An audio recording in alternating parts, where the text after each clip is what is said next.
ಶಲಾಕೆ. ಶಲಾಕೆಯಲ್ಲಿ 3 ವಿಧ: ಶಲಾಕಾಗ್ರ, ಶಲಾಕನಳಿಕೆ ಮತ್ತು ಅಂಡಾಶಯ.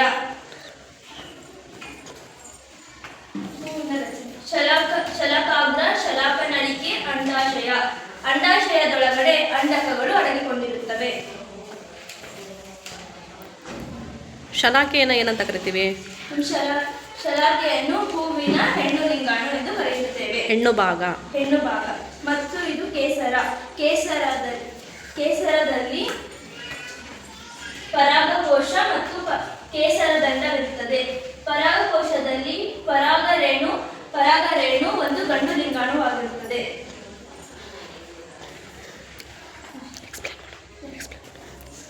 ಹೂವಿನ ಭಾಗಗಳು: ಶಲಾಕಾಗ್ರ, ಕೇಸರ, ಶಲಾಕನಳಿಕೆ, ಪುಷ್ಪದಳ, ಪುಷ್ಪಪತ್ರೆ, ತೊಟ್ಟು.